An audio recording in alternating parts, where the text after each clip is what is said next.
Helldivers combat log. Location, Sliff. Name, Zephyr Forge.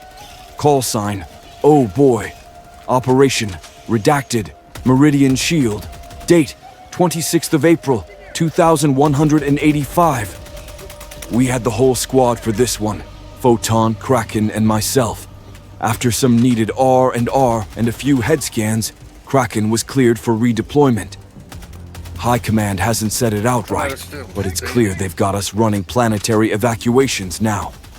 It's not the dramatic frontline glory people dream about, but make no mistake, this work matters. You don't just save the planet, you save lives. Today's target was Sliff. Predator strain infestations were blooming like rot across its surface. By the time we hit dirt, the Terminids had already turned half the place into a living nightmare. Photon and Kraken hell-potted ahead to do some recon with a couple of green Seaf troopers. I stayed back for a briefing on sector-wide developments. Figures, but by the time I caught up, the Seaf boys had been dragged screaming into the underbrush. Poor bastards didn't stand a chance. Those Seaf guys aren't good for much other than loading artillery. They shit their pants when face to face with a little bile spitter. But we all have our own duty. We regrouped at the evacuation outpost, 8 shuttles to clear, one way or another. The first wave of Terminids tore through our barricades like tissue paper. But we held. Photon's laser carved molten corridors through the advancing bugs. Kraken unleashed a wall of fire with his grenade launcher. I laid down suppressing fire with the MG-43, stitching the desert with spent brass. Once the final shuttle punched through the clouds, new orders hit. The science center south of our position never finished transmitting its critical data. Transmission cut mid-sentence, likely a bug chewing through the cables. We fought through 1,000 teeth and claws to get there. Kraken got the Emancipator exosuit authorized, watching him charge into a heavy nest, flip a charger on its back, and stomp it into the dirt was one of the most disgustingly beautiful things I've ever seen. Photon's laser was a banshee's scream across the battlefield, boiling the bugs from the inside out.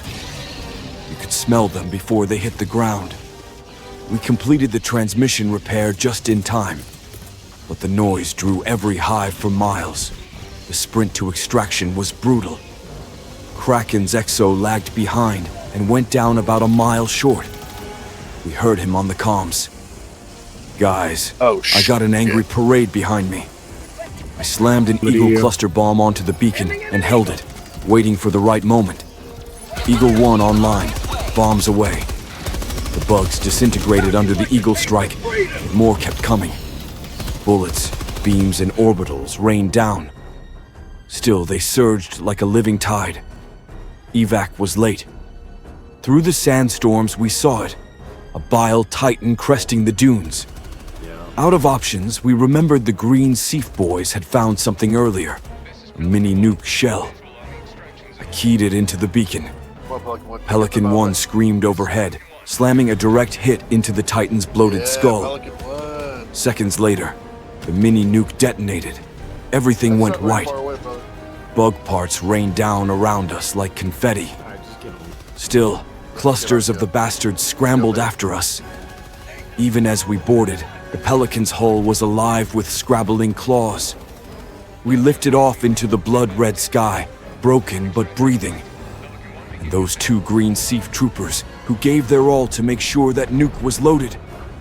We're alive because of them. We won't forget your sacrifice.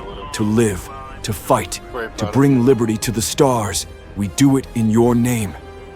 Managed democracy prevails. Forever.